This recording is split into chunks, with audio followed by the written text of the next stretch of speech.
ಜಲಜನೇತ್ರಿರಾವತಿಯು ಕಾಂತನನು ಕಾಣುತ್ತ ಸ್ವಾಮಿ ಸದ್ಗುಣಾಕರ ಭಾಗ್ಯದಾಯಕ ಸಕ್ಕವಿಂದಿಗೆ ಕುಕ್ಕಿ ಕುಸಿದುದೇ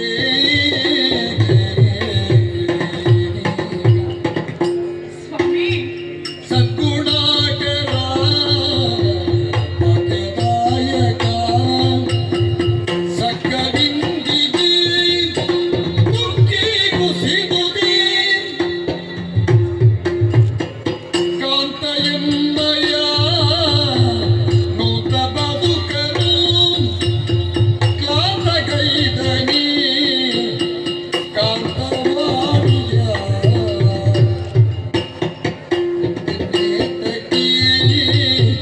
ಮಂದ ಭಾಗ್ಯನಿ ಇಂದು ಬಾಳುದು ದುಂದು ಭುವಿಗೆ ಸಕ್ಕ ಬಿಂದಿಗೆ ಕುಕ್ಕಿ ಕುಸಿದುದೇ ರಮಣ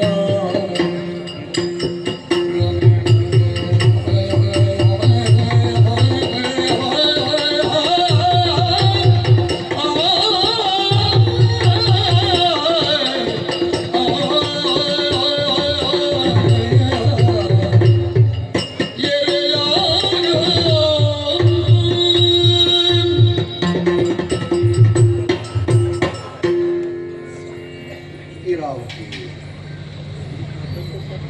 ಯೋಚಿಸಬೇಡಿ. ಸ್ವರ್ಗ ಸಮಾನವಾದಂತಹ ಸಂಪತ್ತನ್ನು ಹೊಂದಿದವರು ನೀವು, ಹಾ, ಅದಕ್ಕೆ ಒಳ್ಳೆಯರು ನೀವು. ಅದರಡಿಯಲ್ಲಿ ಬದುಕಿದವರು ನಾವು, ಹಾ, ಬದುಕಿನ ಸುಖ ಸಂತೋಷವನ್ನು ಅನುಭವಿಸಿದವರು ನಾವು. ಸ್ವಾಮಿ, ಓ, ಆ ಸ್ವರ್ಗವೇ ಇಂದು ಕುಗ್ಗಿ ಕುಸಿದು ಬಿದ್ದ ಹಾಗಾಯಿತಲ್ಲ ನಮ್ಮ ಬದುಕಿನಲ್ಲಿ. ಆ ಶ್ರೀಕಾಂತ ಅನುಗ್ರಹಿಸಿದಂತಹ ಸುಖ ಸಂಪತ್ತು ನಮ್ಮ ಬದುಕಿನ ಕೊನೆಯ ತನಕ ಇರ್ತದೆ ಅಂತ ನಾವು ಭಾವಿಸಿಕೊಂಡ್ರೆ ಆ ವಾಣಿಯವರ ಬರೆದದ್ದನ್ನು ತಪ್ಪಿಸುವುದಕ್ಕೆ ಯಾರಿಂದ ಸಾಧ್ಯ ಇದೆ ಹೇಳಿ? ನಾವು ಹುಟ್ಟುವ ಪೂರ್ವದಲ್ಲಿ ಆ ವಿಧಾತ ನಮ್ಮ ಹಣೆಯ ಮೇಲೆ ಬರೆದಿರ್ತಾನೆ, ಹೀಗೆ ಹುಟ್ಟಬೇಕು, ಹೀಗೆ ಸಾಗಬೇಕು, ಹೀಗೆ ಅಂತ್ಯಗೊಳ್ಳಬೇಕು ಅಂತ. ಬರೆದಂತ ಆತ ಹೀಗೆ ಬರೆದಿದ್ದೇನಂತ ಹೇಳುವುದಿಲ್ಲ, ಬರೆಸಿಕೊಂಡವರಿಗೆ ಅದನ್ನು ಓದ್ಲಿಕ್ಕೆ ಬರುವುದಿಲ್ಲ. ಅದಕ್ಕೆ ಹೇಳುವುದು ಸ್ವಾಮಿ, ವಿಧಿ ಎನ್ನುವುದಾಗಿ. ಭಾಗ್ಯದಾಯಕ ನೀವು ನೋಡಿ, ಅದೆಷ್ಟೋ ಮಂದಿ ಪ್ರಜಾವರ್ಗದವರು ಇಂದು ಸಂತೋಷದಿಂದ ದಿನ ಕಳೀತಾರಂತಾದ್ರೆ ಅದಕ್ಕೆ ಕಾರಣ ನೀವು ಸ್ವಾಮಿ. ಆದ್ರೆ ಯಾರಿಂದ ಸುಖವನ್ನು ಅನುಭವಿಸ್ತಾ ಇದ್ದಾರೋ, ಸಂತೋಷವನ್ನು ಪಡ್ತಾ ಇದ್ದಾರೋ, ಅವರ ಕಣ್ಣೀರಿಗೆ ನಾವೇ ಕಾರಣರಾಗಿ ಬಿಟ್ಟೇವಲ್ಲ. ನಮ್ಮ ಬದುಕಿಗೆ ಏನ್ ಅರ್ಥ ಇದೆ ಸ್ವಾಮಿ? ಏನ್ ಅರ್ಥ ಇದೆ? ಮಾನಿ ನೀರಲ್ಲೇನಿ ದುಂಬಾನತಿ ಬಳ್ಳಲುತಿಗಿಯ ಜಾಣೆ ಧೈರ್ಯವ ಪಾಡಿಗೆ ಏನ ನಯನೆ ನಂಬಿದವರ ವೇಣುಧರ ಕೈ ಬಿಡುವನೇ ಭಾವನ ಒದಗಿ ವರ್ತಕನ ಜೀವನನುತನು ಭಜಿಸು ಬಾಲಿಯೇ ಆ ಜೀವನನುತನ ಭಜಿಸು ಬಾಲೆ ಮಾನಿ ನೀರನ್ನೇ ನೀ ತುಂಬಾ ನದಿ ಬಳಲುತಿಗಿಯ ರಮಣಿ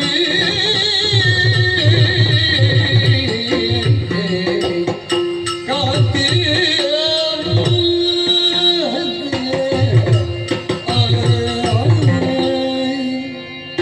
ಇರಾವತಿ, ಬದುಕಿನ ಹೆಜ್ಜೆಗೆ ಹೆಜ್ಜೆ ಸೇರಿಸಿ ಗೆಜ್ಜೆಯ ಧ್ವನಿಗಳ ಮೂಲಕವಾಗಿ ನಿನ್ನ ಗಂಡನ ಅಂತಃಕರಣದ ಧ್ವನಿಯನ್ನು ವರ್ಧಿಸಿದವಳು ನೀನು. ಅನ್ಯರ ಅಂಗಳದಲ್ಲಿ ಆಡಿಕೊಂಡಿದ್ದಂತಹ ಅಂಗನೆಯನ್ನು ಕರೆತಂದು ಕರಪಿಡಿದು ಸಂಸಾರದಲ್ಲಿ ಒಂದಾಗಿಸಿ ಜೀವನವೇ ಒಂದು ಅಂತ ಹೇಳಿದ ಘಟನೆಯಲ್ಲಿ ಸಂಪೂರ್ಣ ಬದುಕಿನ ಯಜ್ಞದಲ್ಲಿ ನಾವು ಪಾಲುಗಾರರಾಗಿ ನಡೆಯನ್ನು ಮುನ್ನಡೆಸಿದೆವು.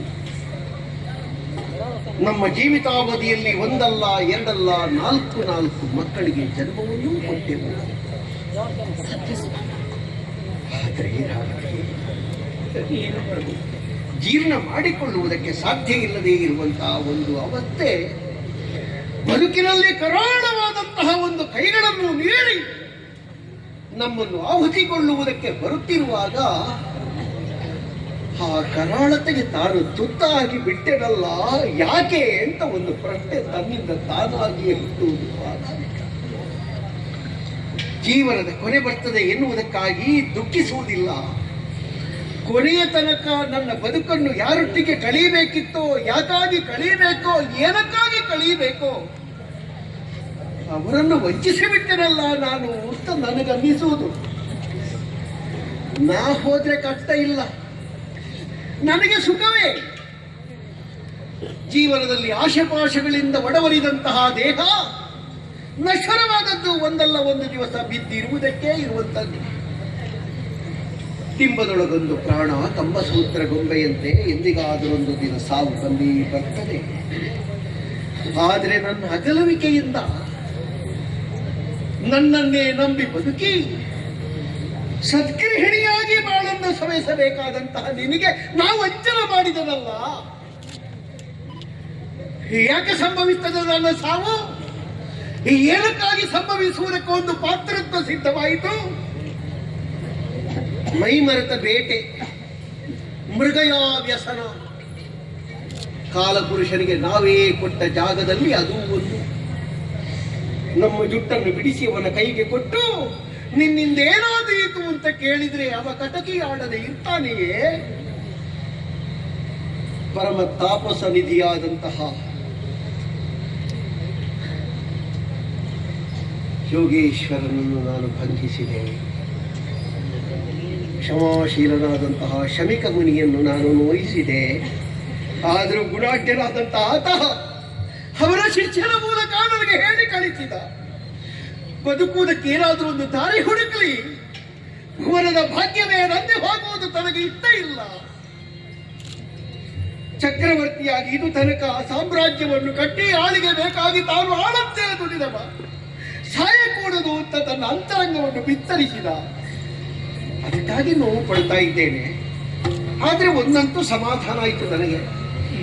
ಹಣೆಯ ಬರಹ ನಿನಗೂ ಗೊತ್ತಿದೆಯಲ್ಲ, ಹಣೆಯಲ್ಲಿ ಬರೆದದ್ದನ್ನು ಎಲೆಯಲ್ಲಿ ಒರೆಸಿದ್ರೆ ಹೋಗ್ತದೆಯೇ? ನೀನು ಗಟ್ಟಿ ಮನಸ್ಸು ಮಾಡಿಕೊ, ನೀನು ಸಮರ್ಥವಾಗಿ ಬಿದ್ದರೆ ನನಗೇನು ಹೆದರಿಕೆ ಇಲ್ಲ. ನನಗಾಗಿ ಎಲ್ಲವನ್ನೂ ಸಹಿಸಿಕೊಂಡು ನನಗಾಗಿ ವಲ್ಲಭ ನೀ ಎಲ್ಲ ಬಿಟ್ಟು ಸಲ್ಲಪೋಗೀಗ. ಸ್ವಾಮಿ ರಮಣ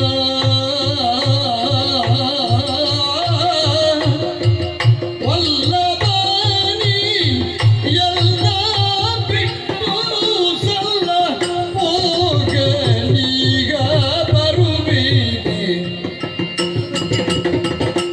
ಖುಲ್ಲ ಪಲ್ಲಕ್ಕಿ ದ್ರವಿಸಕಿ ಸಲ್ಲುವುದಾಗಿ ಪರಕಿಯಗಿ ಖುಲ್ಲ ಪಲ್ಲಕ್ಕಿ ದ್ರವಿಸಕಿ ಸಲ್ಲುವುದಾಗಿ ಪರಕಿ ವಲ್ಲಭ ನೀಗೆಲ್ಲ ಬಿಟ್ಟು ಸಲ್ಲ ಹೋಗೀಗ.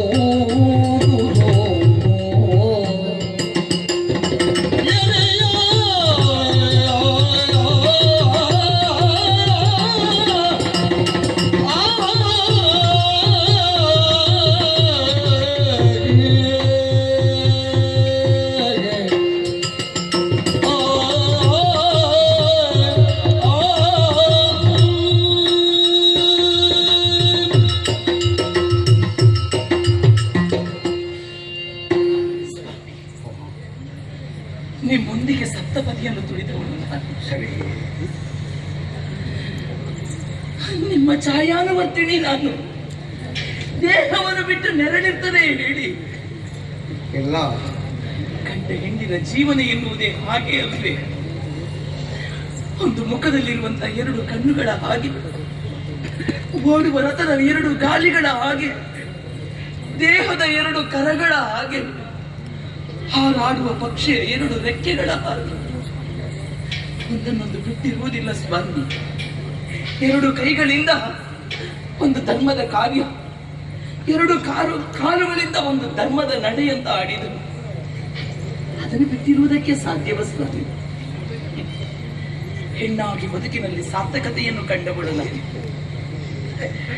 ಹೆಣ್ಣಾಗಿ ಪೂರ್ಣತೆಯನ್ನು ಅನುಭವಿಸಿದವಳು ನಾನು. ಅದಕ್ಕೆಲ್ಲ ಕಾರಣ ನೀವು ಸ್ವಾಮಿ. ನನ್ನ ಬದುಕಿನಲ್ಲಿ ನಿಮ್ಮಿಂದ ಹೆಚ್ಚು ಏನಿರುವುದಕ್ಕೂ ಸಾಧ್ಯ ಇದೆಯೇ ಹೇಳಿ? ಇಲ್ಲ ಸ್ವಾಮಿ, ಕೇವಲ ನಿಮ್ಮ ಸುಖದಲ್ಲಿ ಸಂತೋಷದಲ್ಲಿ ನಾನು ಭಾಗಿಯಾಗಿ ಬರ್ತೇನೆ ಅಂತ ಬಂದವಳಲ್ಲ. ನಿಮ್ಮ ಕಷ್ಟದಲ್ಲಿಯೂ ನಿಮ್ಮ ನೋವಿನಲ್ಲಿಯೂ ನನಗೆ ಪಾಲು ಬೇಕು ಅಂತ ಬಂದವಳು ಸ್ವಾಮಿ. ಓಹ್, ನನ್ನನ್ನು ಬಿಟ್ಟು ಹೋಗ್ತೀರಾ? ಬೇಡ ಸ್ವಾಮಿ, ಜೊತೆಯಾಗಿ ಬದುಕಿದವಳು, ಜೊತೆಯಾಗಿ ಕೊನೆಯನ್ನು ಕಾಣೋಣ. ಆ ಹಾವು ನಿಮಗೆ ಮಾತ್ರ ಕಚ್ಚುವುದಲ್ಲ, ನಾವಿಬ್ರು ಒಂದಾಗಿ ಹೋಗೋಣ. ಒಟ್ಟಾಗಿ ಕಚ್ಚಲಿ, ಪರಲೋಕವನ್ನು ಜೊತೆಯಾಗಿ ಸೇರೋಣ. ನಾನು ಬರ್ತೇನೆ ಸ್ವಾಮಿ, ನಾನು ಬರ್ತೇನೆ. ಲೀಲಾವತಿ, ಏನು ಉದ್ರೇಕ ಪರವಶನಾಗಬೇಡ. ಹುಲಿ ಹಿಡಿದು ಒಬ್ಬ ಸಾಯಬಾರದು, ಹಾವು ಕಚ್ಚಿ ಒಬ್ಬನಿಗೆ ಮರಣ ಬರಬಾರದು. ಶಾಪವೇ ಮೂಲವಾಗಿ ಕಚ್ಚುವುದಿದ್ದರೆ ತಕ್ಷಕರನ್ನು ಕಚ್ಚುವುದು. ಕೇವಲ ತನ್ನ ಹಲ್ಲುಗಳಿಂದ ಒಬ್ಬನನ್ನು ಕಚ್ಚಿ ಸಾಯಿಸುವುದು ಅಂತ ಹೇಳಿದರೆ ಒಬ್ಬನ ಪ್ರಾಣ ಮಾತ್ರ ಹೋಗುವುದಲ್ಲ, ಎಷ್ಟು ಜಾಗ ಅವನದ್ದಾದಂತಹ ಉರಿ ಜ್ವಾಲೆಗೆ ಸಿಡಿದು ಹಾಕ್ತದೋ ಗೊತ್ತಿಲ್ಲ. ಘೋರ ವಿಷಧ್ವಂಸನಕ್ಕೆ ಎಷ್ಟೋ ಭಾಗ ಉರಿದು ಕರಟಿ ಕಮರಿ ಹೋಗುವುದಕ್ಕೆ ಸಾಧ್ಯ ಇರಾವತಿ. ಬೇಡ. ಸತಿಯಾದ ನೀನು ಪತಿಯಾದ ನನ್ನನ್ನು ಅನುಸರಿಸುತ್ತೇನೆ ಅಂತ ಹೇಳಿದ್ರೆ ಆಗದು ಅಂತ ಹೇಳುವುದಕ್ಕೆ ನನಗೆ ಹಕ್ಕಿಲ್ಲ. ಮತ್ತ್ಯಾಕೆ ಬೇಡ ಸ್ವಾಮಿ? ಧರ್ಮದಲ್ಲಿ, ಅರ್ಥದಲ್ಲಿ, ಕಾಮದಲ್ಲಿ ನಿನ್ನನ್ನು ಅತಿಕ್ರಮಿಸುವುದಿಲ್ಲ ಅಂತ ನಿನ್ನನ್ನು ನಾನು ಅರಿಸಿದವ ಅಲ್ವೇ? ಆದ್ರೆ ಒಂದು ಮಾತು, ಏನು? ನಮ್ಮ ಹಿರಿಯರಾದಂತಹ ಪಾಂಡು ಸತ್ತ ಸಮಯದಲ್ಲಿ ಮಾದ್ರೀದೇವಿ ಸಹಗಮನವನ್ನು ಮಾಡಿದಳು. ಕುಂತಿದೇವಿ ಬದುಕಿದಳು. ಯಾಕೆ ಬಲ್ಲಯ್ಯ? 5 ಮಕ್ಕಳ ಭವಿಷ್ಯವನ್ನು ತನ್ನ ಮಡಿಲಲ್ಲಿ ಹಾಕಿಕೊಟ್ಟು ಹೋದ ಹಿರಿಯರ ತನ್ನವರ ಬದುಕಿನ ಆಶೆಯನ್ನು ಈಡೇರಿಸುವುದಕ್ಕಾಗಿ ತನ್ನ ಬದುಕನ್ನು ಕಟ್ಟಿಕೊಟ್ಟಳು. ತನ್ನ 5 ಮಕ್ಕಳನ್ನು ತನ್ನ ಉಡಿಯಲ್ಲಿ ತುಂಬಿಕೊಂಡಳು. ಸತಿ ಸಹಗಮನ ಎನ್ನುವುದು ಕುಂತಿಗೂ ವಿಹಿತವಾಗಿತ್ತು. ಒಂದೇ ಕಾರಣಕ್ಕಾಗಿ ಬದುಕಿದಳು, ಮಕ್ಕಳ ಶ್ರೇಯಸ್ಸಿಗಾಗಿ. ನನ್ನಜ್ಜಿ ಸುಭದ್ರಾದೇವಿ ನನ್ನ ತಂದೆ ಸಾಯುವಾಗ 16 ವರ್ಷ ಅಂತೆ. ಎಷ್ಟು ಹತ್ತಿದ್ದಾಳೋ ನನಗೆ ಗೊತ್ತಿಲ್ಲ.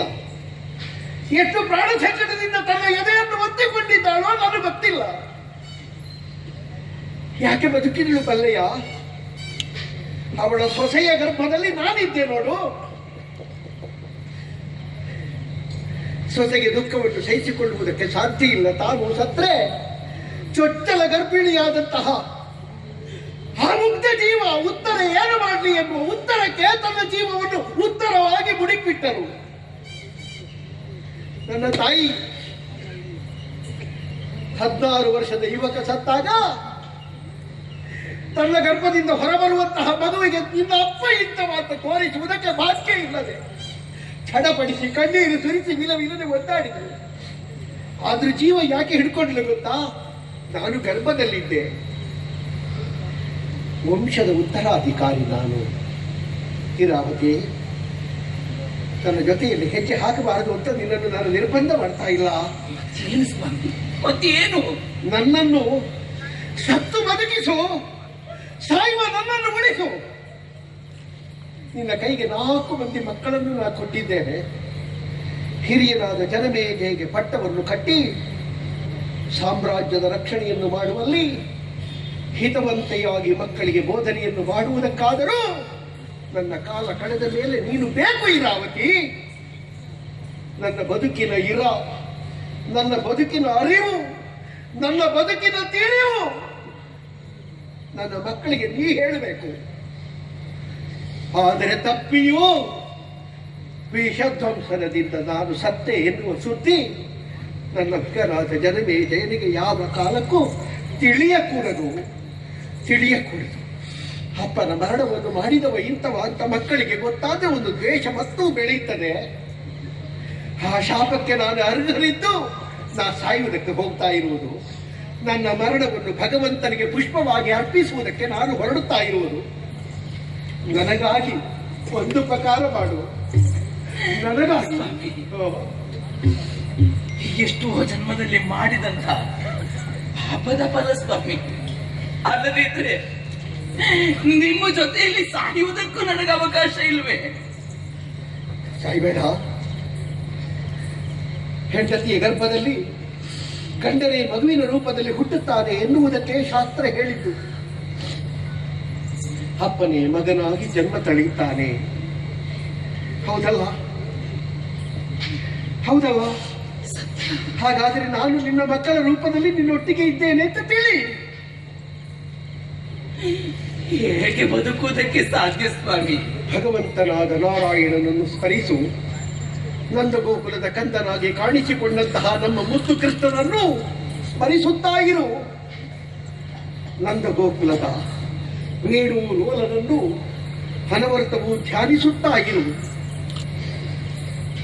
ರಂಗನಾಯಕನಾದಂತಹ ಮಂಗಳಮೂರ್ತಿ ವಾಸುದೇವ ನಿನಗೆ ಮಂಗಳವನ್ನೇ ಒದಗಿಸಿಯಾನು. ಇರಾವತಿ, ನಿನಗೆ ಮಂಗಳವನ್ನೇ ಒದಗಿಸಿಯಾನು. ದುಃಖ ಮಾಡಬೇಡ,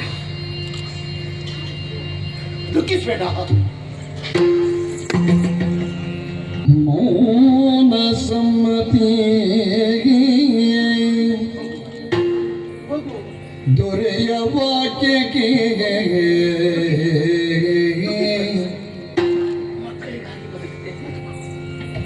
ಸಮ್ಮತಿ ದೊರೆಯ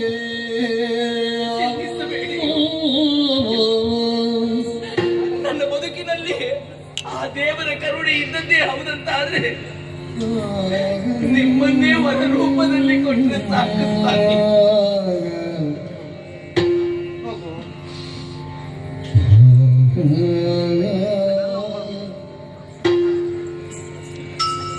ಆ